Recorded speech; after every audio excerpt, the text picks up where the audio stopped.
الحمد لله رب العالمين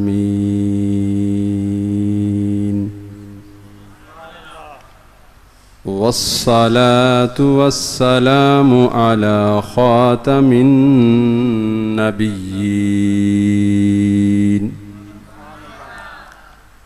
وعلى آله وأصحابه أجمعين. أما بعد فأعوذ بالله من الشيطان الرجيم. بسم الله الرحمن الرحيم. إنما يريد الله ليذهب عنكم الرجس أهل البيت ويطهركم تطهيرا. آمنت بالله وصدق الله العظيم. إن الله وملائكته يصلون على النبي يا أيها الذين آمنوا صلوا عليه وسلموا تسليما.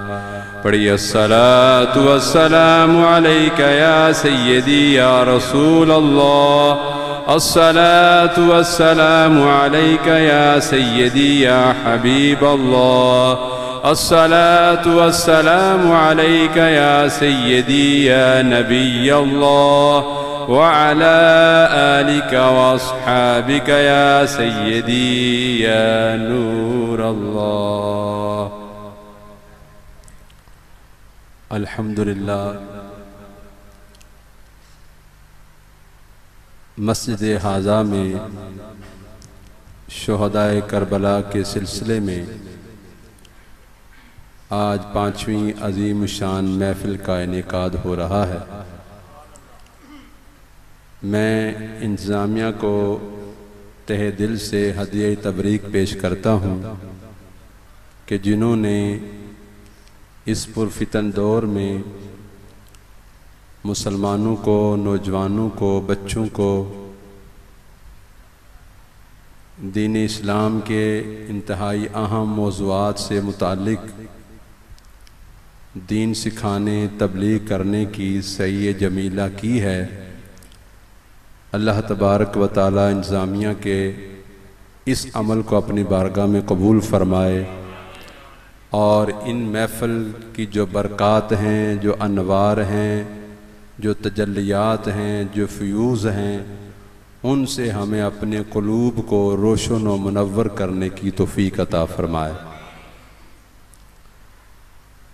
محترم المقام جناب مولانا قاری مقبول احمد قادری صاحب نے مجھ ناچیز کے بارے میں بہت زیادہ باتیں فرمائی ہیں. ان میں سے تو میں کسی کا اہل نہیں ہوں.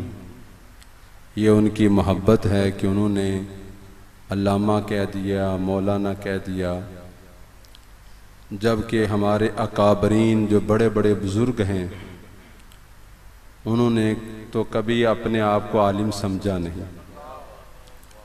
فتاوی رضویہ شریف کے مقدمہ میں سیدی اعلی حضرت رحمۃ اللہ علیہ فرماتے ہیں کہ آج تک زندگی میں میرے دل میں یہ خیال نہیں آیا کہ میں کوئی عالم ہوں. یہ وہ ہستی ہے جو عالم شریعت بھی ہیں، عالم طریقت بھی ہیں، عالم معرفت بھی ہیں، عالم حقیقت بھی ہیں. عالم ہی نہیں ہیں بلکہ عالم گر ہیں.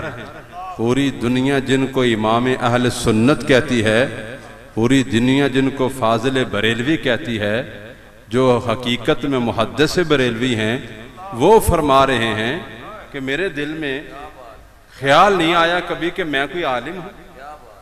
تو یہ ہیں علم والے کہ جن کو اللہ نے علم دیا ہے وہ یہ کہہ رہے ہیں. تو ہم جیسے لوگ جو علم کی عین بھی نہیں جانتے ان کے بارے میں اتنا کچھ کہا جائے تو یہ ان کی محبت ہے. انہوں نے کہہ دیا ہم نے تو قرآن و حدیث سے جو کچھ سبق سیکھا ہے وہ پڑھ کر آپ تک سنانا ہی ہے، پہنچانا ہی ہے، مقصود و دین کی بات پوچھا۔ تو اللہ تعالی ہم سب کو صحیح معنوں میں سمجھنے اور عمل کرنے کی توفیق عطا فرمائے۔ اور دوسری یہ ہمیں بہت خوشی ہے کہ محترم قاری صاحب نے عرصہ دراز سے یہاں مسجد میں خطابت کے فرائض سر انجام دیے اور اہل محلہ کی امیدوں پر پورے اترے ہیں، اور اس طرح کی محافل کے انعقاد میں انتظامیہ کے ہر طرح سے سرپرست رہے ہیں۔ اللہ تعالیٰ ان کے علم، عمل اور خدمات میں اور برکتیں عطا فرمائے، اور ہم سب کو ان کی علمی روحانی کاوشوں سے فیض یاب ہونے کی توفیق عطا فرمائے۔ محترم بھائیو بزرگوں، جس دور سے ہم گزر رہے ہیں یہ حقیقت میں فتنوں کا دور آ گیا۔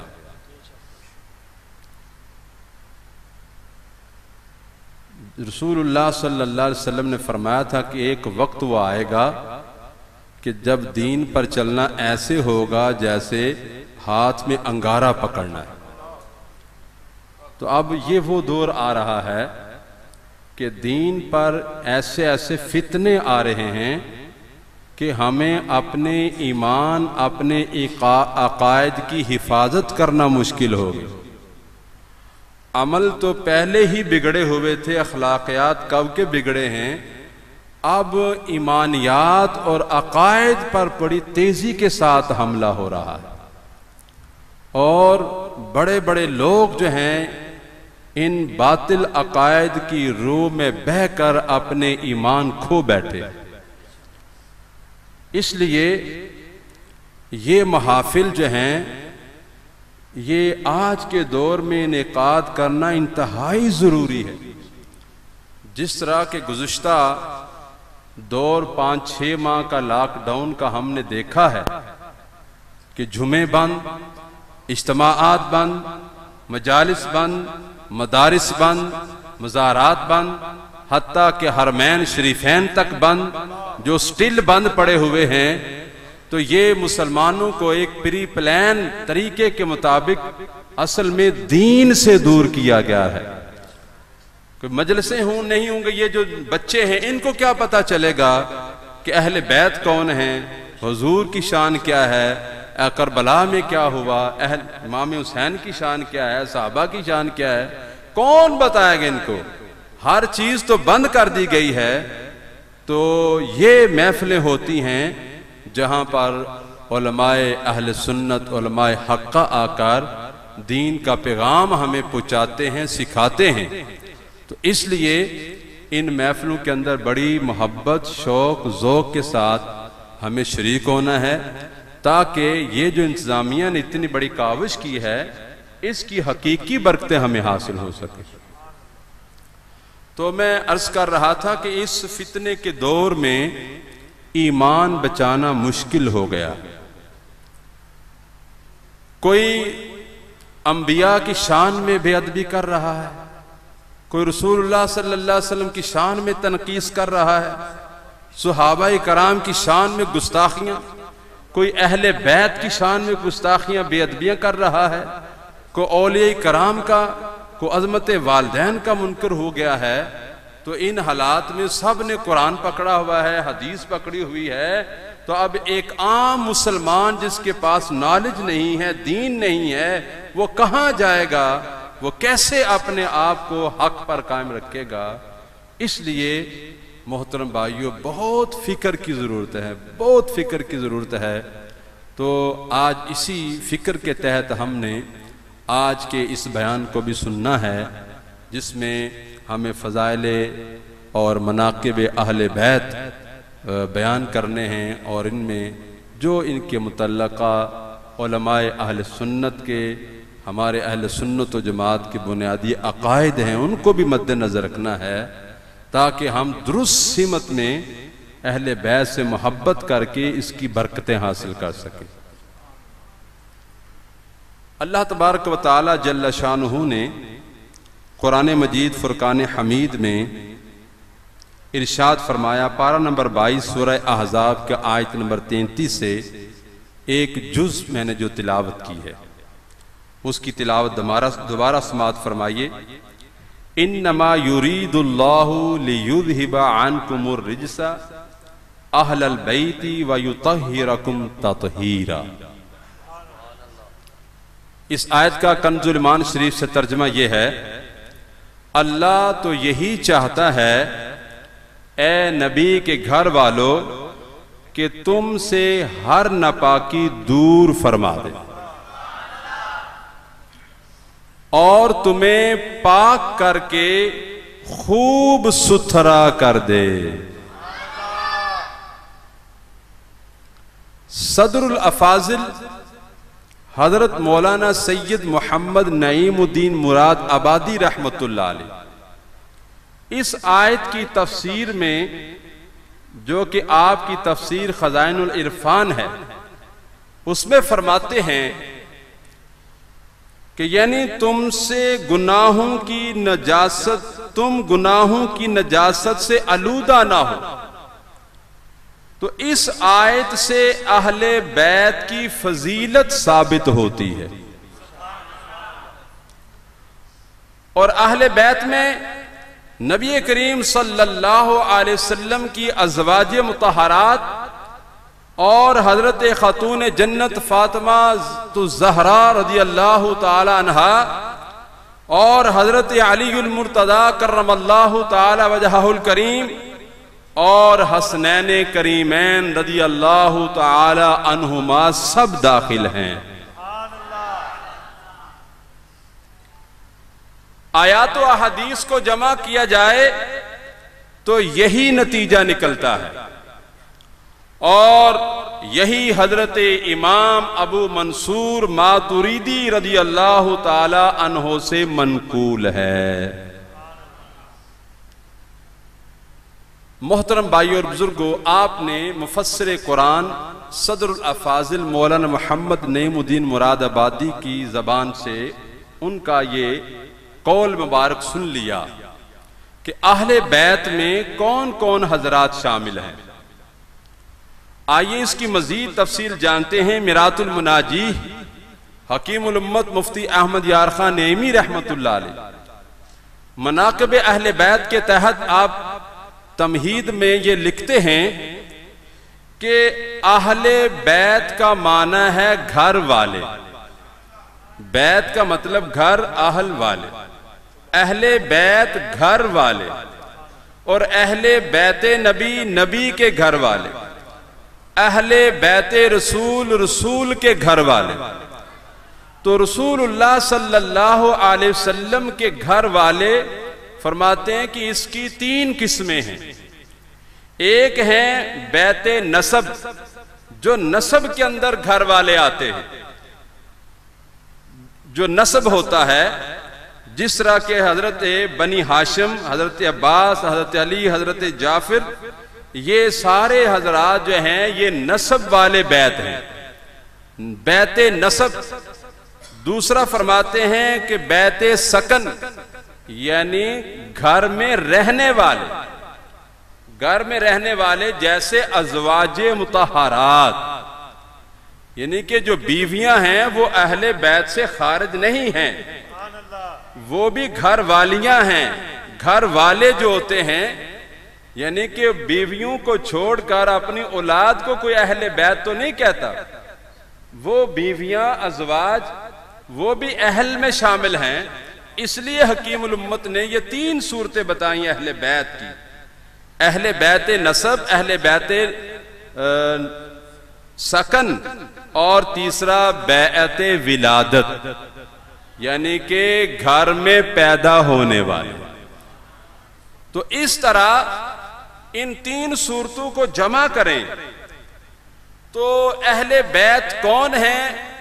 حضور سید عالم نور مجسم حضرت محمد الرسول اللہ صلی اللہ علیہ وسلم کے نسب مبارک اور قرابت کے وہ لوگ جن پر صدقہ حرام ہے، وہ اہل بیت کہلاتے ہیں۔ ان اہل بیت میں رسول اللہ صلی اللہ علیہ وسلم کی پاکیزہ بیویاں اور ہم مسلمانوں کی مقدس مائیں حضرت سیدہ فاطمہ رضی اللہ تعالیٰ عنہا، شیر خدا علی المرتضی اور حضرات حسنین کریمین رضی اللہ عنہم سب شامل ہیں۔ تو چونکہ اہل بیت کے فضائل جاننے جا رہے ہیں تو اہل بیت کون ہیں یہ بھی جاننا ہمارا یہ بنیادی مسئلہ ہے، کیونکہ فتنے کا دور ہے، کچھ لوگ جو ہیں ازواج مطہرات کو اہل بیت میں شامل ہی نہیں سمجھتے۔ تو اس لیے ہم نے قرآن سے مفسر قرآن کا قول آپ کے سامنے رکھا، اور حکیم الامت نے جو میرات المناجیح مشکات کی شرح لکھی وہاں سے آپ کے سامنے ہم نے اس کا ریفرنس کوٹ کیا ہے۔ اب ہم آگے آتے ہیں محبت اہل بیت۔ اہل بیت اطہار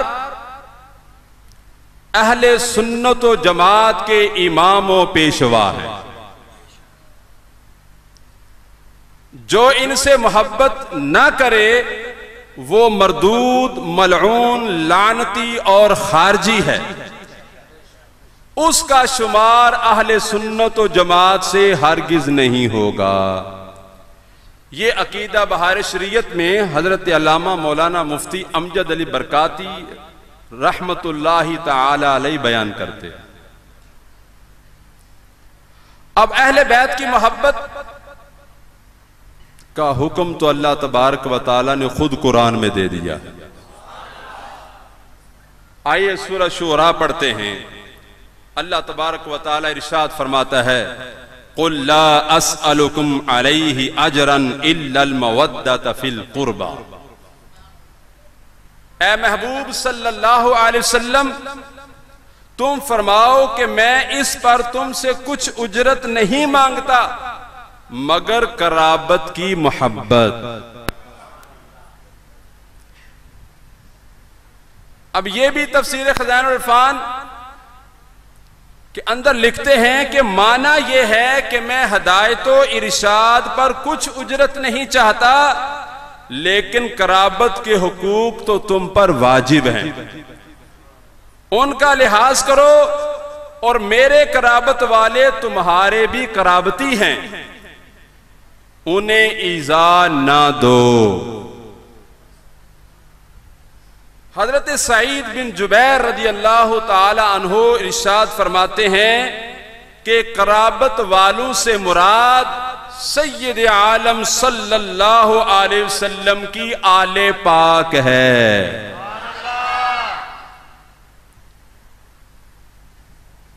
اب یاد رکھیے، مخلوق خدا تعالی، ایک ہے خالق، دوسری ہے مخلوق۔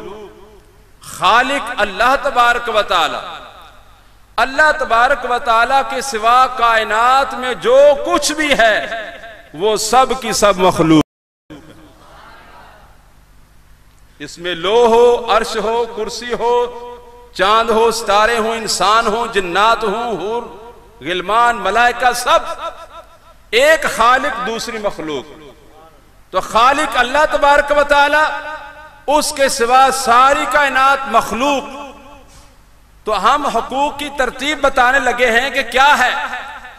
اللہ تبارک و تعالی خالق ہے، اب مخلوق میں سب سے پہلا اور سب سے بڑا حق حضور نبی کرم نور مجسم شفیع معظم صلی اللہ علیہ وسلم کا ہے۔ ان کے بعد دیگر حضرات انبیاء کرام و رسل اعظام علیہم السلام کا حق ہے، اور حضرات انبیاء کرام اور رسل اعظام کے بعد کس کا حق ہے؟ ان کے بعد صحابہ کرام و اہل بیت اطہار کا حق ہے۔ باقی حقوق کی ترتیب اس کے نیچے ہے، اس کی تفصیل میں بھی ہم نہیں جا رہے کیونکہ ہم اپنے موضوع پہ رہنا چاہتے ہیں کہ اللہ تبارک و تعالی خالق ہے، اور اس کے بعد مخلوق میں سب سے بڑا حق، سب سے بڑا مقام و مرتبہ جو ہے وہ رسول اللہ صلی اللہ علیہ وسلم کا ہے۔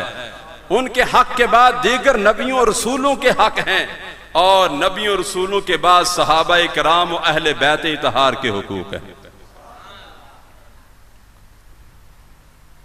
اب اس گھرانے کے جو فضائل و مناقب ہیں اہل بیت کے، 14 صدیوں سے زیادہ عرصہ گزر گیا ہے، اہل بیت کے فضائل بیان ہوتے چلے آ رہے ہیں اور قیامت تک ان کے فضائل بیان ہوتے رہیں گے۔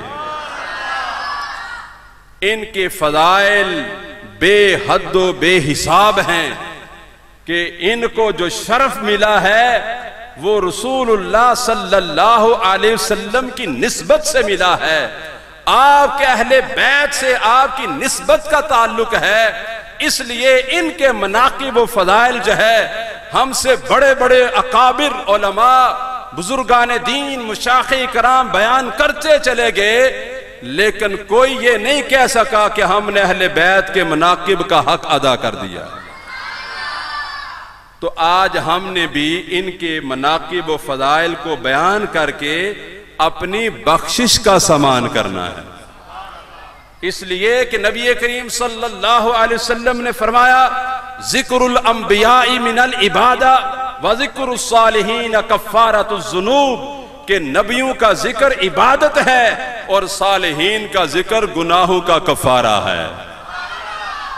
اور ان کا مقام آپ نے دیکھ لیا، انبیاء کے بعد صحابہ اور اہل بیت کا مقام ہے، تو جب امت کے سب سے بڑے صالحین یہ ٹھہرے تو پھر ان کے ذکر خیر سے ہماری بخشش کیوں نہیں ہوگی؟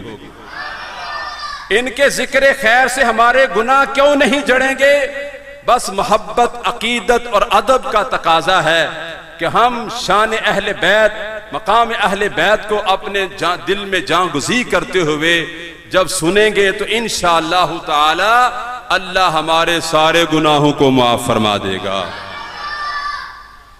اب سب سے پہلے فضائل و مناقب تو خود رب تعالیٰ نے ان کے بیان فرما دی۔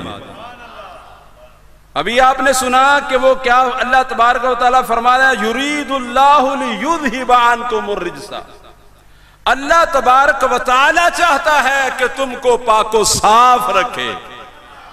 تو اب بتاؤ کہ جب اللہ تعالیٰ چاہتا ہے کہ تم سے ناپاکی، گندگی، نجاست ہر چیز سے ان سے دور رہے، تو پھر کون ہے جو ان کی شان کو کم کر سکتا ہے یا ان کی شان میں نقص بیان کر کے اپنے آپ کو جہنم میں ڈال سکتا ہے؟ اس لیے مولانا حسن رضا خان برادر اعلی حضرت رحمت اللہ علیہ اہل بیت کی شان میں یوں التجا پیش کرتے ہیں، فرماتے ہیں ان کی پاکی کا خدا پاک کرتا ہے بیان، ان کی پاکی کا خدا پاک کرتا ہے بیان، آیا تطہیر سے ظاہر ہے شان اہل بیت، آیا تطہیر، یہ جو ابھی ہم نے تلاوت کی ہے انما یہ آیا تطہیر کہلاتی ہے، یہ پاکی والی آیت ہے۔ تو حسن رضا خان قرآن سے یہ بیان کر رہے ہیں، فرماتے ہیں ان کی پاکی کا خدا پاک کرتا ہے بیان، آیا تطہیر سے ظاہر ہے شان اہل بیت، ان کے گھر میں بے اجازت جبرائیل آتے نہیں، ان کے گھر میں بے اجازت جبرائیل آتے نہیں، قدر والے جانتے ہیں عز و شان اہل بیت، قدر والے جانتے ہیں عز و شان اہل بیت، کس زبان سے ہو بیان مدح خان اہل بیت، کون سی زبان ان کی شان بیان کر سکتی ہے؟ کس زبان سے ہو بیان مدح خان اہل بیت، مدح گوئے مصطفیٰ ہے مدح خان اہل بیت، کہ خود رسول اللہ صلی اللہ علیہ وسلم ان کی مدح اور شان بیان فرما رہے ہیں، اس کے بعد کس زبان میں ہمت ہے کہ ان کی شان کو بیان کر سکے؟ یہ حسن رضا خان فرما رہے ہیں کہ کس زبان سے ہو بیان مدح خان اہل بیت، مدح گوئے مصطفیٰ ہے مدح خان اہل بیت، رزم کا میدان بنا ہے جلوہ گاہ حسن و عشق، کربلا میں ہو رہا ہے امتحان اہل بیت، کربلا میں ہو رہا ہے امتحان اہل بیت، کس شقی کی ہے حکومت ہائے کیا اندھیر ہے، دن دیاڑے لٹ رہا ہے کاروان اہل بیت، کربلا گھر لٹانا سر کٹانا کوئی تجھ سے سیکھ جائے، گھر لٹانا سر کٹانا کوئی تجھ سے سیکھ جائے، جان عالم ہو فدا اے خاندان اہل بیت، جان عالم ہو فدا اے خاندان اہل بیت۔ وقت رخصت کہہ رہا ہے خاک میں ملتا سہاگ، وقت رخصت کہہ رہا ہے خاک میں ملتا سہاگ، لو سلام آخری اے بے وگان اہل بیت، لو سلام آخری اے بے وگان اہل بیت۔ بے ادب گستاخ فرقے کو سنا دے اے حسن، بے ادب گستاخ فرقے کو سنا دے اے حسن، یوں کہا کرتے ہیں سنی داستان اہل بیت، یوں کہا کرتے ہیں سنی داستان اہل بیت۔ تو آپ نے حضرت مولانا حسن رضا خان علیہم الرحمت الرحمان کا یہ خاندان اہل بیت کی بارگاہ میں جو ہدیہ ہے وہ آپ نے سماعت فرمایا۔ آئیے اب احادیث مبارکہ کی روشنی میں ہم حضور صلی اللہ علیہ وسلم کی زبان حق کے ترجمان سے فضائل اہل بیت اطہار سن کر اپنے ایمانوں کو تازہ کریں اور اس سے سبق حاصل کریں، اپنے دلوں میں نور پیدا کریں۔ چنانچہ حضرت جابر رضی اللہ تعالی عنہ فرماتے ہیں کہ میں نے حجۃ الوداع کے موقع پر عرفہ کے دن رسول اللہ صلی اللہ علیہ وسلم کو اس حال میں دیکھا کہ آپ اونٹنی پر سوار تھے اور آپ خطبہ دے رہے تھے۔ آپ فرما رہے تھے یا ایھا الناس انی ترکتم فیکم، یا ایھا الناس انی ترکت فیکم ما ان اخذتم به لن یضلوا کتاب اللہ و اطرتی اہل بیتی۔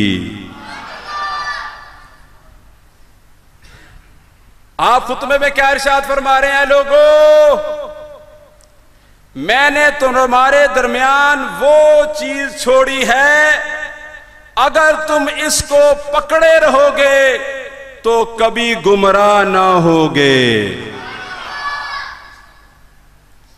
اور وہ چیز ایک تو اللہ کی کتاب ہے اور دوسری میری اولاد و ذریت اہل بیت ہیں۔ سبحان اللہ سبحان اللہ سبحان اللہ۔ محترم بھائیوں اور بزرگوں، جھوم جائیے، رسول اللہ صلی اللہ علیہ وسلم نے ہمیں ہدایت کی کنجی عطا فرما دی ہے۔ یہ فتنوں کا دور ہے، گمراہی سے بچنے کا نسخہ عطا فرما دیا ہے کہ ہم نے اگر گمراہی سے بچنا ہے، ہدایت پر رہنا ہے، تو پھر میں نے دو چیزیں بتائی ہیں، ایک کتاب اللہ قرآن مجید ہے اور دوسرے میرے اہل بیت ہیں۔ لہٰذا کتاب اللہ کو تھامنا ہے، اس کو پڑھنا ہے، اس کی تلاوت کرنی ہے، اس کو سیکھنا ہے، اس کو سمجھ کر اس پر عمل پیرا ہونا ہے۔ اور قرآن کیسا سمجھنا ہے؟ جیسا میرے اہل بیت نے سمجھایا ہے۔ اپنے پاس سے تشریح نہیں کرنی، تشریح وہی قرآن کی کرنی ہے جو میرے اہل بیت نے تم تک پہنچائی ہے۔ اللہ اکبر۔ طریقت کے جو امام ہیں، ان کے اندر حضرت امام حسن، حضرت امام حسین، حضرت امام زین العابدین، حضرت امام باقر رضی اللہ تعالیٰ عنہ، حضرت امام جعفر صادق رضی اللہ تعالیٰ عنہم، اور اس طرح یہ سارے جو ائمہ اہل بیت ہیں، یہ طریقت کے امام ہیں، حقیقت کے امام ہیں، معرفت کے امام ہیں۔ اور جو عقائد ان کے تھے وہی عقائد آج اہل سنت و جماعت کے عقائد ہیں۔ تو اس لیے جس نے عقیدہ اہل سنت کو جماعت کا اختیار کیا، اس نے اہل بیت کا عقیدہ اختیار کیا، اور جس نے اہل بیت کا عقیدہ اختیار کیا وہ کامران و کامیاب ہو گیا۔ اس لیے فرمایا کہ ان کو پکڑ کے رکھنا، ان کو نہیں چھوڑنا، پکڑنے سے مراد ان کے عقائد ہیں، ان کا طریقہ ہے، ان کا عمل ہے، ان کا کردار ہے۔ یہ نہیں کہ پکڑنے سے مراد کوئی اور چیز ہم نے پکڑنی ہے، ان کو پکڑنا ہے ان کے عقائد سے، جو ان کے عقیدے تھے وہی ہم نے عقیدے رکھنے ہیں، ان کے اعمال، ان کی سخاوت، ان کے اخلاقیات کو ہم نے دیکھنا ہے، تو پھر انشاءاللہ تعالی ہم گمراہی سے محفوظ رہیں گے۔ ان صحابہ کی شان و عظمت تو بہت ہی بلند و بالا ہے۔ ایک بات ان کی سخاوت کی کر کے ہم اپنی بات کو آگے بڑھاتے ہیں کہ ایک مرتبہ حسنین کریمین رضی اللہ عنہما بیمار ہو گئے۔ رسول اللہ صلی اللہ علیہ وسلم صحابہ کرام کے ہمراہ ان کی عیادت میں اپنی بیٹی کے گھر تشریف لائے۔ چنانچہ کچھ لوگوں نے حضرت علی کرم اللہ تعالی وجہہ الکریم کو مشورہ دیا کہ آپ ایسا کریں کہ ان کی بیماری سے شفا یابی کے لیے کوئی منت مان لیں۔ چنانچہ حضرت علی رضی اللہ تعالی عنہ نے ان کی شفا یابی کے لیے 3 روزے رکھنے کی منت مانی۔ تو ان کو دیکھے دیکھے سیدہ فاطمہ الزہرا رضی اللہ تعالی عنہا نے بھی 3 روزے رکھنے کی نیت کر، اور ان کی لونڈی حضرت فیضہ جو ہے انہوں نے بھی 3 روزے رکھنے کی نیت کر لی۔ اللہ تبارک و تعالیٰ نے ان کی اس منت کے صدقے یا جو نیت کی حسنان کریمین کو شفا عطا فرما دی۔ اب شفا بخش دی گئی، اب منت پوری کرنے کا وقت آیا۔ ان حضرات نے 3 روزے رکھنے کا ارادہ کیا۔ پہلا روزہ رکھا، افطار کا وقت آیا، دیکھا کہ کاشانہ حیدری میں کھانے کے لیے آج کچھ نہیں ہے۔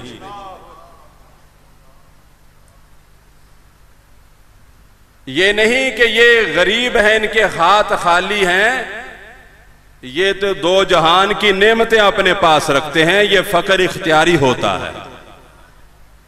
یہ حضرت علی رضی اللہ تعالیٰ یہ تو منبع ولایت ہیں، سارے ولایت، سارے طریقت کے سلسلے تو انہی کے دم قدم سے ہیں۔ اس لیے بعض کے لوگ اگر فقر اختیار کر رہے ہیں، آپ بھی تو سرکار کے دین پر تھے، اس لیے اس کو آپ کی غربت پر کوئی محمول نہ کرے۔ البتہ اس وقت آپ نے افطاری کے لیے کسی یہودی کے پاس گئے اور وہاں سے کچھ جو لے کر آئے، اور ان جو کیا 1/3 پیس کر آٹا گوندھا گیا، روٹیاں تیار کر لی گئیں۔ افطار کا وقت ہے، جب افطار کا ٹائم ہوا تو باہر دروازے اہل بیت پر کسی نے دستک دی اور آواز دی کہ اے نبی کے گھر والو، میں بھوکا ہوں اور مسکین ہوں، مجھے کھانا کھلاؤ۔ اب اہل بیت کے گھر میں جب یہ آواز گئی تو انہوں نے یہ نہیں دیکھا کہ ہم نے روزہ رکھا ہوا ہے، یہ مانگنے والا بھوکا آ گیا ہے۔ کہا نہیں، ہم پانی سے روزہ افطار کر لیں گے، روٹیاں اس بھوکے کو دے دو۔ جتنی روٹیاں تھیں اس بھوکے مسکین کو دے دی گئیں اور خود پانی سے روزہ افطار کر لیا گیا۔ دوسرے دن روزہ رکھا، افطار کا وقت آیا، پھر دستک ہوئی۔ اب پھر آواز آئی کہ میں بھوکا ہوں اور میں یتیم ہوں۔ اب جب اندر آواز گئی، انہوں نے کہا کہ اب کوئی یتیم آ گیا ہے، اب زیب نہیں دیتا کہ یہاں سے کوئی کھا لی جائے۔ وہ جو 1/3 بچی تھی، اس سے جو کی روٹی بنائی ہوئی تھی، اس دن کی روٹیاں بھی اس یتیم کو کھلا دی گئی۔ تیسرا دن آیا، پھر روزہ رکھا تینوں حضرات نے، افطار کا وقت پھر دستک ہوئی اور اب آواز آئی کہ میں ایک اسیر ہوں، میں قیدی ہوں، میں بھوکا ہوں، کھانا کھانا ہے۔ ان حضرات نے تینوں روٹیاں اٹھا کر پھر اس کو پیش کر دی اور خود پانی سے روزہ افطار کر لیا۔ اللہ اکبر! یہ ہے شان اہل بیت کہ یہ بھوکوں کو کھلانے والے ہیں، خود مجاہدہ کرنے والے ہیں، ان کی سخاوت کے دریا بہ رہے ہیں۔ جو منگتا آیا ہے وہ خالی ہاتھ نہیں گیا، یہ حضور صلی اللہ علیہ وسلم کے اہل بیت کی شان ہے، اور اس پر سخاوت پر تو بہت زیادہ مواد موجود ہے، صرف ایک جھلک دکھانا مقصود ہے کہ اللہ تبارک و تعالی نے اہل بیت کو کیا کیا شان اور عظمت عطا فرما رکھی ہیں۔ آئیے طبرانی شریف کی حدیث پاک، رسول اللہ صلی اللہ علیہ وسلم نے ارشاد فرمایا، غور سے سنو، لا يؤمن احدكم حتى اكون احب اليه من نفسه وتكون عترتي احب اليه من عترته واهلي احب اليه من اهله وذاتي احب اليه من ذاته۔ سرکار دو عالم صلی اللہ علیہ وسلم نے کیا ارشاد فرمایا کہ کوئی بندہ اس وقت تک کامل مومن نہیں ہو سکتا جب تک مجھے اپنی جان سے، میری اولاد کو اپنی اولاد سے، میرے اہل کو اپنے اہل سے، اور میری ذات کو اپنی ذات سے زیادہ محبوب نہ رکھے۔ سبحان اللہ سبحان اللہ۔ ایمان کی تکمیل ہی یہاں ہوتی ہے کہ جب حب اہل بیت حقیقت دل میں آ جاتی ہے، اپنی اولاد سے بڑھ کر حضور کی اولاد سے محبت ہو، اپنے اہل سے بڑھ کر حضور کے اہل سے محبت ہو، اپنی جان سے بڑھ کر حضور سے محبت ہو، تو پھر بندے کا ایمان کامل ہوتا۔ تو آج ہمیں جائزہ ساتھ ساتھ لیتے جانا چاہیے کہ ہماری محبتوں کے معیار کیا کیا ہیں، تو پھر ہمیں پتہ چلے گا کہ ہم محبت کے کس درجے پر کھڑے ہیں۔ آج کچھ لوگ ایسے بھی ہیں جو اہل بیت کے دشمن ہیں، ان کی شان بیان کرنے کے بجائے ان کے نقص بیان کرتے ہیں۔ تو دشمنان اہل بیت کا حکم آپ شروع میں سن چکے ہیں کہ ہمارے عقائد میں جو اہل بیت کی محبت سے خارج ہے وہ ملعون ہے، لعنتی، خارجی ہے، اور اہل سنت و جماعت سے وہ خارج ہے۔ اس لیے ہمیں اہل سنت و جماعت کے عقیدے کے مطابق اہل بیت سے محبت کرنی ہے۔ آپ نے حدیث پاک سماعت فرمائی ہے۔ آئیے حضرت امام احمد رحمت اللہ تعالی علیہ روایت کرتے ہیں کہ حضور صلی اللہ علیہ وسلم نے ایک بار حضرت حسن اور حضرت حسین رضی اللہ تعالی عنہما کے ہاتھوں کو پکڑ کر ارشاد فرمایا کہ جس نے مجھ سے محبت رکھی اور ان دونوں سے اور ان کے والدین سے محبت رکھی تو وہ قیامت کے دن میرے ساتھ میرے درجے میں ہوگا۔ سبحان اللہ سبحان اللہ۔ اہل بیت سے محبت کرنے والوں جھوم جاؤ، جو ان سے محبت کرتا ہے، ان کے والدین سے محبت کرتا ہے، حضور سے محبت کرتا ہے، فرمایا قیامت کے دن وہ درجے میں میرے ساتھ ہوگا۔ درجے سے مراد یہ نہیں کہ وہ نبیوں کے برابر ہو جائے گا، نہیں، اس کو شان و عظمت اتنی عطا ہو جائے گی کہ حضور صلی اللہ علیہ وسلم کے خدمتگاروں میں آپ کے ساتھ ہو جائے گا۔ اللہ اکبر اللہ اکبر۔ یہ ہے محبت کا حال۔ آئیے ایک اور حدیث پاک سماعت فرمائیے۔ حضرت ابو ذر رضی اللہ تعالیٰ عنہ روایت فرماتے ہیں کہ ایک بار کعبہ شریف کا دروازہ پکڑا حضرت ابو ذر رضی اللہ تعالیٰ عنہ نے، کعبے کا دروازہ پکڑ کر فرمایا کہ میں نے رسول اللہ صلی اللہ علیہ وسلم کو یہ فرماتے ہوئے سنا ہے کہ آگاہ ہو جاؤ، میرے اہل بیت تم لوگوں کے لیے کشتی نوح کی مانند ہیں۔ جو شخص اس کشتی میں سوار ہوا اس نے نجات پائی، اور جو کشتی میں سوار ہونے سے رہ گیا وہ ہلاک ہو گیا۔ اللہ اکبر اللہ اکبر۔ محترم بھائی اور بزرگوں، کشتی نوح کی مثال حضور صلی اللہ علیہ وسلم نے اس لیے دی کہ جب طوفان نوح آیا تھا تو جو لوگ کشتی میں سوار تھے وہی باقی بچے تھے، باقی پوری روئے زمین کے ہر چیز ہلاک ہو گئی تھی، تو جو کشتی میں سوار تھا وہ بچ گیا تھا۔ اس لیے فرمایا کہ میرے اہل بیت کشتی نوح کی طرح ہے۔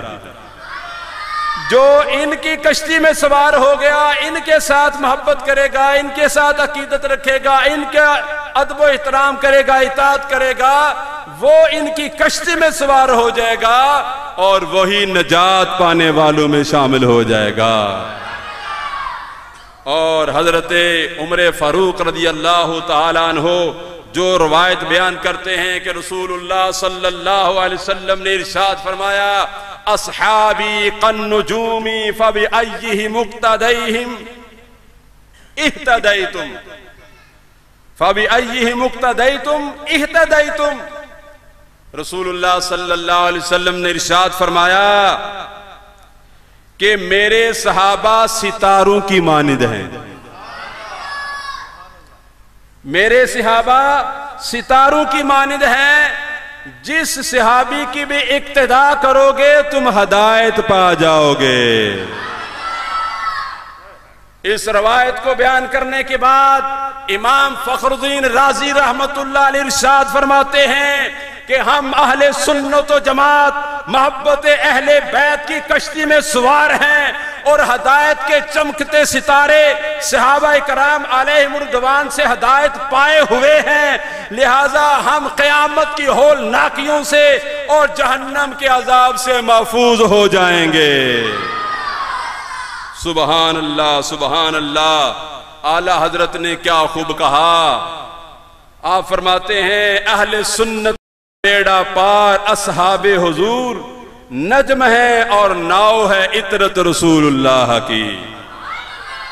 ان دونوں حدیثوں کو ملا کر اعلیٰ حضرت نے یہ شعر فرمایا ہے کہ اہل سنت کا بیڑا پار ہے، کیوں کہ اصحاب حضور نجم ہیں یعنی ستارے ہیں، اور جو ناؤ ہے کشتی ہے وہ رسول اللہ کے اہل بیت ہیں۔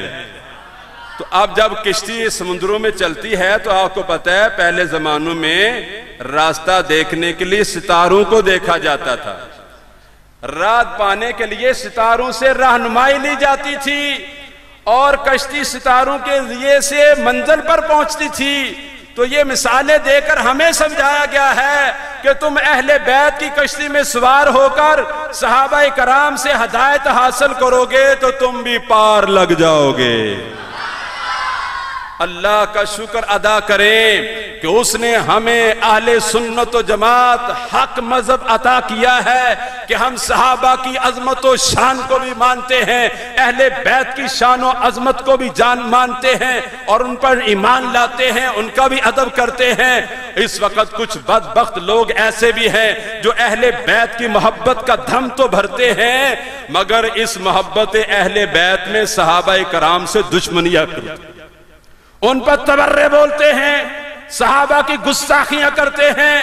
تو امام فخر الدین رازی فرما رہے ہیں کہ جو اہل بیت کی محبت میں صحابہ کا گستاخ ہوگا، ان کو سب و شتم کرنے والا ہوگا، وہ ہدایت کے نور سے خالی ہوگا، اس لیے کہ سرکار نے فرمایا ہے کہ میرے صحابہ ستارہ کی مانند ہے، جس کی بھی تم بازو پکڑ لو گے ہدایت پا جاؤ گے۔ تو ہدایت پانے کے لیے صحابہ کا ادب، ان کے احترام، ان کی اطاعت ضروری ہے۔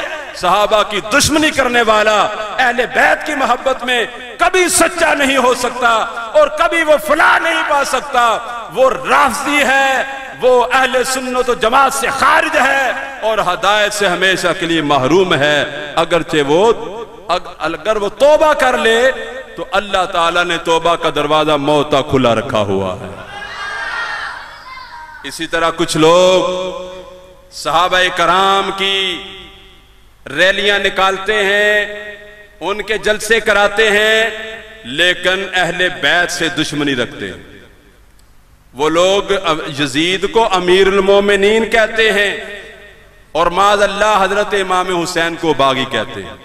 آپ تو یوٹیوب دیکھیں نا جی، فیس بک اٹھائیں، یہ کلپ پڑے ہوئے ہیں، یہ گمراہیاں پھیلائی جا رہی ہیں۔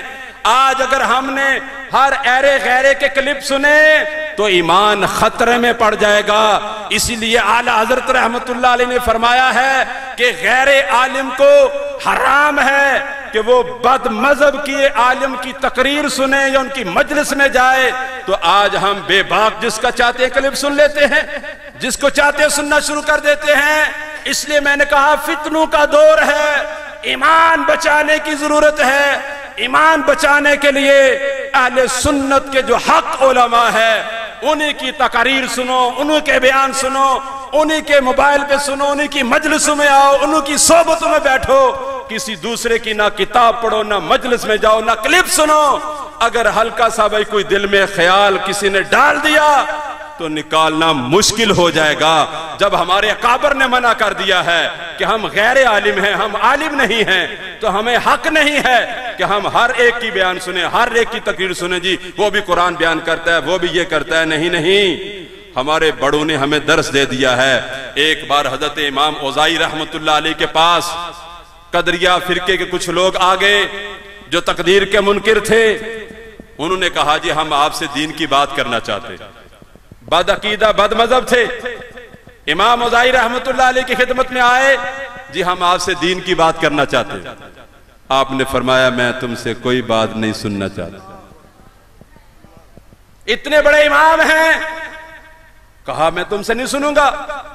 آخر انہوں نے کہا جی ہم آپ کو قرآن سنانا چاہتے، آپ ہم سے قرآن سن لیں۔ آپ نے فرمایا میں تمہاری زبان سے قرآن بھی نہیں سننا چاہتا۔ وہ لوگ ناکام واپس لوٹے۔ لوگوں نے عرض کی حضور کیا ماجرا ہے؟ وہ قرآن سنانا چاہتے تھے، آپ نے قرآن سننے سے انکار کر دیا۔ آپ نے فرمایا اس خدشے سے ہو سکتا ہے اس کے قرآن کی خوبصورت آواز سن کر میرے دل میں ان کے لیے کوئی نرمی کا گوشہ پیدا ہو جاتا، اس لیے میں نے اپنے دل میں ان کی محبت لانے سے بچنے کے لیے ان کی آواز سے قرآن سننے بھی منع کر دیا۔ یہ ہیں جو عالم ہیں، جو امام ہیں، وہ بد مذہب سے قرآن نہیں سن رہے، اور ہم اتنے بڑے ہو گئے ہیں کہ جس کا جو چیز چاہے سن لے۔ نہیں، ہوش کے ناخن لینے ہیں، ایمان بچانا ہے، عقیدہ بچانا ہے۔ عقیدہ درست ہوگا تو بخشش یقینی ہے، عقیدہ درست ہوگا تو کامیابی فلاح یقینی ہے، پھر اللہ کی رحمت بھی ہے، سرکار کی شفاعت بھی ہے، غوث پاک کی مدد بھی ہے، حسنین کریمین کا سہارا بھی ہے، اہل بیت کی جنت شفقتیں بھی ہمارے ساتھ ہیں۔ اگر عقیدے میں دراڑ آ گیا، عقیدے میں خلل آ گیا، عقیدہ ہل گیا تو ساری نمازیں عقارت، سارے روزے گئے، زکوٰۃ گئی، حج گئے، کچھ کام نہیں آنے والا۔ اس لیے ہمارے بزرگوں نے بد مذہبوں کی نہ تقریریں سنی، نہ ان سے مناظرے اس طرح باتیں سنی، مناظرے تو کیے حق کو واضح کرنے کے لیے۔ تو اس لیے آج مجھے اور آپ کو ایسے بد مذہب کلپ جو فیس بک پہ چل رہے ہیں ان کو مت سنیں۔ جب اوپر لکھا ہوا ہے کہ یہ فلاں فلاں ہے تو اس کو آگے کر دو، اس کو نہ سنو، نہ اپنے آپ کا امتحان لو۔ کوئی بات دل میں آگی پھر ڈھونڈنے جاؤ گے جی اس کا جواب کیا ہے، اس کا جواب کیا ہے، تو یاد رکھو تخریب کاری بڑی آسان ہے، تعمیر سازی انتہائی مشکل کام ہے۔ وہ تخریب کا تیر تمہارے دل میں پیوست کر دے گا، اور اب تم دل کو روشن کرنے کے لیے یہ تیر نکالنے کے لیے در در پھرو گے، تشفی نہیں ہوگی، پھر مارے جاؤ گے۔ اس لیے بزرگوں کا آپ کو بتایا ہے کہ عقیدہ کیا ہے۔ یہاں پر اس حدیث پاک سے ہم نے سنا کہ یہ اہل بیت کشتی نوح ہے اور صحابہ جو ہیں یہ حضور کے ستارے ہیں۔ ہم نے شان صحابہ کو بھی ماننا ہے، شان اہل بیت کو بھی ماننا ہے، ان کا بھی بادب رہنا ہے، ان کا بھی بادب رہنا ہے، ان کی بھی شانیں بیان کرنی ہے، ان کے بھی کمالات بیان کرنے ہیں، اور ان کی اطاعت و فرما برداری کے اندر ہی اپنی زندگی کو بسر کرنا ہے۔ نعرہ تکبیر، اللہ اکبر، نعرہ رسالت، نعرہ تحقیق، نعرہ حیدری، مسلک حق اہل سنت و جماعت، علماء اہل سنت۔ اب آخر میں امام رازی رحمت اللہ علیہ تفسیر کشاف سے ایک طویل حدیث بیان کرتے ہیں۔ اس لیے اس بات کو آخر میں ہم سنتے ہیں کہ اہل بیت کی محبت کے بارے میں سرکار صلی اللہ علیہ وسلم نے مزید کیا فرمایا۔ چنانچہ آپ ارشاد فرماتے ہیں من مات علی حب آل محمد مات شہیدن، فرمایا کہ جو اہل بیت کی محبت میں مرا وہ شہادت کی موت مرا. اور پھر فرمایا الا ومن مات علی حب آل محمد مات مغفور له. سن لو, کان کھول کر سن لو, الا یہ تنبیہ کے لیے بولا جا رہا ہے, الا سن لو کہ جو اہل بیت کی محبت میں مرا اس کے سارے گناہوں کو بخش دیا جائے گا. پھر رسول اللہ صلی اللہ علیہ وسلم نے ارشاد فرمایا الا ومن مات علی حب آل محمد مات مؤمنا مستکمل الایمان. کہ جو اہل بیت کی محبت میں مرا وہ اس حال میں مرا کہ وہ اپنے ایمان کو کامل کر کے دنیا سے گیا ہے. وہ مومن کامل ہوا ہے جس نے اہل بیت کی محبت میں موت پائی ہے. اور پھر حضور اللہ صلی اللہ علیہ وسلم نے ارشاد فرمایا الا ومن مات علی حب آل محمد بشرہ ملک الموت بالجنت ثم منکرا نقیرا. کہ جو اہل بیت کی محبت میں مرتا ہے اس کو ملک الموت حضرت اسرائیل علیہ السلام جنت کی خوشخبری عطا فرماتے ہیں. اور پھر جب قبر میں جاتا ہے تو منکر نکیر بھی اس کو جنت کی خوشخبری عطا فرماتے ہیں. پھر رسول اللہ صلی اللہ علیہ وسلم نے اسی طرح فرمایا الا ومن مات علی حب آل محمد. کہ سن لو جو آل محمد کی محبت میں فوت ہوا اس کی قبر میں جنت کے 2 دروازے کھول دیے جاتے ہیں. پھر ارشاد فرمایا سن لو من مات علی حب آل محمد. جو اہل بیت کی محبت میں فوت ہوا اس کی قبر کو رحمت کے فرشتے زیارت گاہ بنا دیتے ہیں. لوگ اس کی قبر کی زیارت کو آتے ہیں.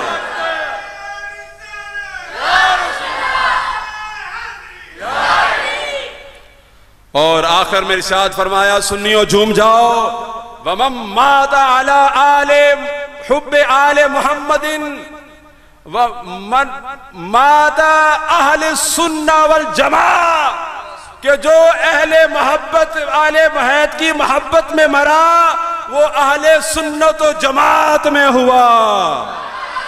وہ اہل سنت و جماعت میں فوت ہوا. اہل سنت اہل جنت. سبحان اللہ سبحان اللہ سبحان اللہ. سچا عقیدت اہل سنت ہے. سبحان اللہ سبحان اللہ. اہل جنت. اونچی بولو اہل سنت. اہل جنت. اہل سنت. اہل جنت. کیا بات ہے. تو یہ بات جو ہے یہ اس حدیث پاک سے بیان ہو رہی, اس لیے حضرت نے نعرہ بنایا نا, حدیث بیان ہو رہی ہے نا. حدیث بھی ہم نے بیان کی ہے اور امام رازی تفسیر کشاف کے حوالے سے یہ بیان فرما رہے ہیں. اب آخری محبت کی بات سن کر اپنے بیان کو اختتام کی طرف لاتے ہیں کہ رسول اللہ صلی اللہ علیہ وسلم نے ارشاد فرمایا. اس حدیث پاک کو مشکات کی شرح مرات المناجیز سے میں نے لکھا ہے کہ رسول اللہ صلی اللہ علیہ وسلم نے ارشاد فرمایا اللہ سے محبت کرو کیونکہ وہ تمہیں اپنی نعمت سے روزی دیتا ہے. اللہ سے محبت کرو وہ تمہیں اپنی نعمت سے روزی دیتا ہے. اور پھر فرمایا اور اللہ کی محبت کے لیے مجھ سے محبت کرو اور میری محبت کے لیے میرے اہل بیت سے محبت کرو. سبحان اللہ سبحان اللہ سبحان اللہ. تو پتہ چلا کہ اس حدیث پاک سے حقیقی محبت ہم نے کس سے کرنی ہے؟ اللہ سے. حقیقی محبت کس سے ہے؟ اللہ سے. اور رسول اللہ صلی اللہ علیہ وسلم نے فرمایا کہ اللہ کی محبت کے لیے مجھ سے محبت کرو. اللہ کی محبت پانے کے لیے مجھ سے محبت کرو. یعنی مجھ سے محبت کرو گے تو اللہ کے محبوب بن جاؤ گے. اور پھر میری محبت کس طرح ملنی ہے؟ میرے اہل بیت سے محبت کر کے. اللہ اکبر. محترم بھائی اور بزرگوں، پتہ چلا کہ اہل بیت کے ذریعے ہم نے سرکار کی محبت کو پانا ہے اور رسول اللہ صلی اللہ علیہ وسلم کے ذریعے ہم نے اللہ کی محبت کو پانا ہے۔ تو میرے محترم بھائیوں اور بزرگوں، افسوس سے کہنا پڑتا ہے کہ نبی کریم صلی اللہ علیہ وسلم نے آج سے 1400 برس پہلے ارشاد فرمایا دیا تھا کہ میری امت پر ان قریب ایک ایسا زمانہ آئے گا کہ لوگ 5 چیزوں سے محبت کریں گے اور 5 کو بھول جائیں گے۔ ان کے اندر ایک چیز یہ بیان فرمائی کہ لوگ مخلوق سے محبت کریں گے، خالق کو بھول جائیں گے۔ تو آج اگر ہم اپنا طاہرانہ جائزہ لیں تو ہمیں یہ نظر آئے گا کہ لوگ اللہ کو بھولے ہوئے ہیں۔ کوئی اپنی بیوی کی محبت میں اللہ کے حکم کو پامال کرتا ہے، جس طرح کہ اللہ تعالیٰ کا حکم ہے اس کو پسند ہے پردہ، اس کا حکم ہے پردہ کرو۔ آج اگر کوئی شوہر، کوئی باپ اپنی بیٹی اور بیوی کو بے پردہ تفریح گاہوں میں لے کر جاتا ہے، شادی ہالوں میں لے کر جاتا ہے، تھیٹر اور سینما گاروں میں لے کر جاتا ہے، وہ بے پردگی کراتا ہے، بال کٹے ہوئے ہیں، نیم برہا لباس ہے، تو وہ کیا اللہ کی محبت میں یہ کر رہا ہے یا بیوی بچوں کی محبت میں کر رہا ہے؟ تو پھر کہنے دیجئے سرکار نے سچ فرمایا تھا کہ لوگ خالق کو بھول جائیں گے، مخلوق سے محبت کریں گے۔ آج کتنے لوگ ہیں کہ جو حرام مال کماتے ہیں، سودی کاروبار کرتے ہیں، رشوت کا لین دین کرتے ہیں، جبکہ اللہ تبارک و تعالیٰ کو سود پسند نہیں ہے، اللہ تبارک و تعالیٰ کو رشوت پسند نہیں ہے، تو حرام کمائی اس کو پسند نہیں ہے۔ اس نے حلال کمائی کا حکم دیا ہے، تو جس کو اللہ سے محبت ہوگی وہ حلال کمائے گا، وہ حلال کی طرف قدم اٹھائے گا۔ جس کے دل میں اللہ کی محبت سچی ہو جائے گی وہ سود کا کام نہیں کرے گا، رشوت کا لین دین نہیں کرے گا، وہ ڈنڈی نہیں مارے گا، وہ ناپ تول میں کمی نہیں کرے گا، وہ دودھ میں پانی نہیں ملائے گا، وہ ظلم و زیادتی کر کے لوگوں کے پلاٹ پہ قبضہ کر کے نجائز جائیداد قبض کر کے وہ حرام کی روزی کما کر اللہ کو ہرگز ناراض نہیں کرے گا۔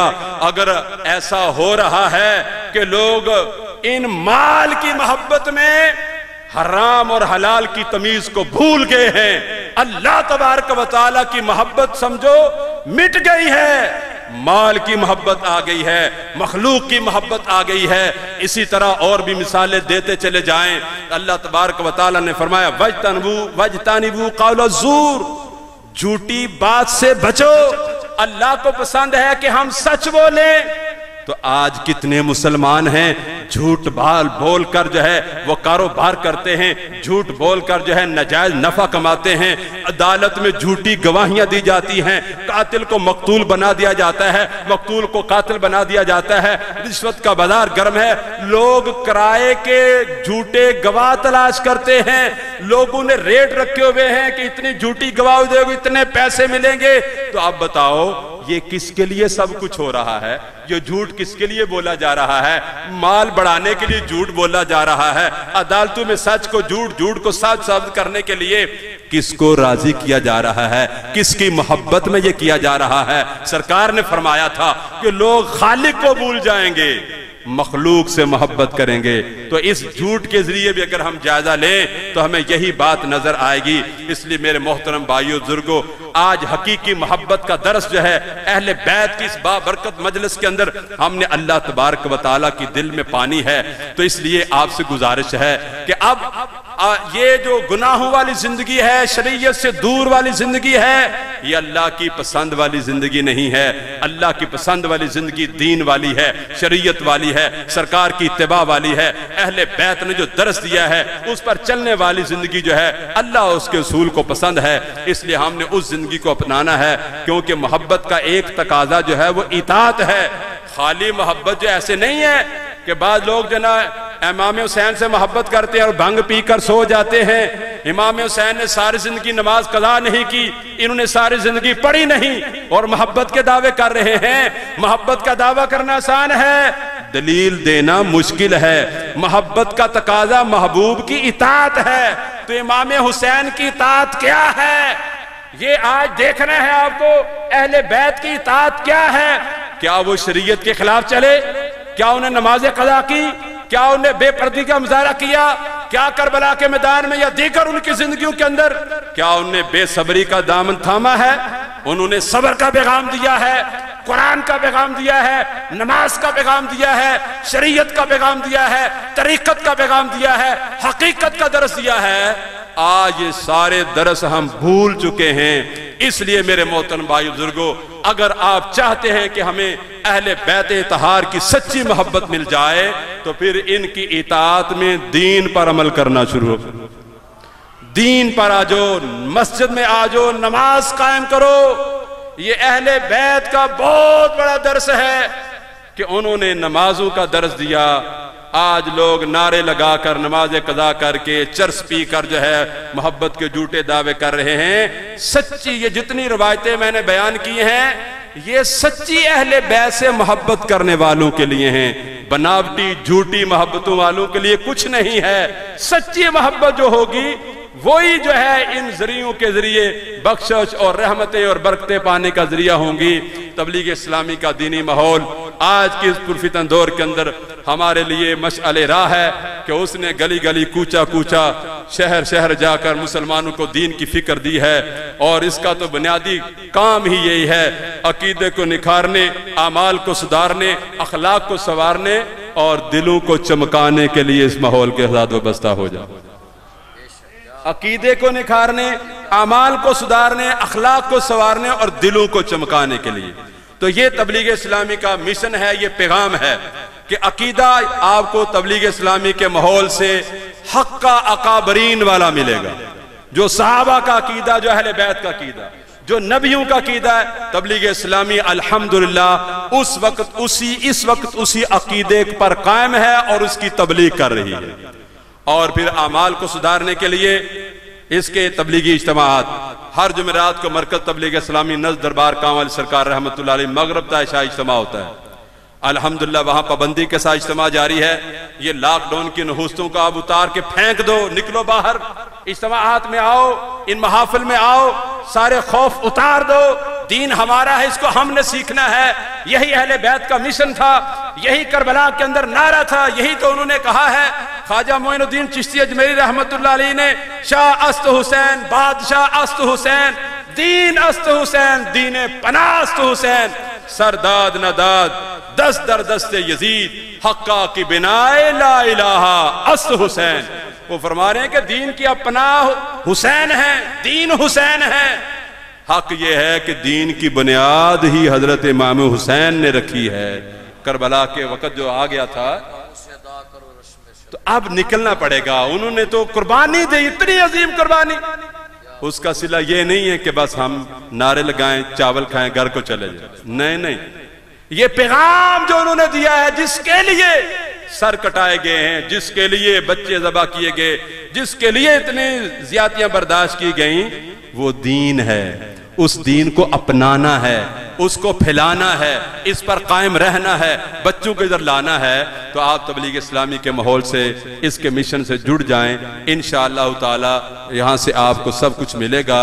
اور اس کے لیے جو وہاں اجتماع پر نہیں جا رہے، ایک تبلیغ اسلامی لاک ڈاؤن کے اندر کام شروع کیا تھا، وہ حضرات جو مصروفیت پہ ہیں، نوکری پہ ہیں، تبلیغ اسلامی کو نہیں جانتے، نہیں سنتے یہ کیا لوگ کہتے ہیں، ان کے لیے ایک موقع ہے کہ آنے والے اتوار کو رات 9 بجے یوٹیوب اور فیس بک تبلیغ اسلامی کے پیج پر لائیو بیان جاری ہوتا ہے۔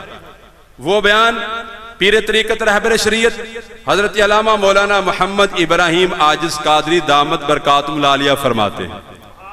وہ اللہ کے برگزیدہ بندوں میں سے ہیں جنہوں نے اس پرفتن دور کے اندر بھی حق کے علم کو بلند رکھا ہے۔ لاک ڈاؤن کے اندر بھی آپ مسلسل ہفتہ وار یہ بیان سنا کر ہمیں آگاہ کرتے رہے ہیں کہ دین کیا ہے، کرونا کیا ہے، کیا بچنا ہے، کیا احتیاطیں ہیں، اور حق تعالیٰ کی محبت کیا ہے۔ یہ اللہ کی محبت کا درس بھی مل رہا ہے۔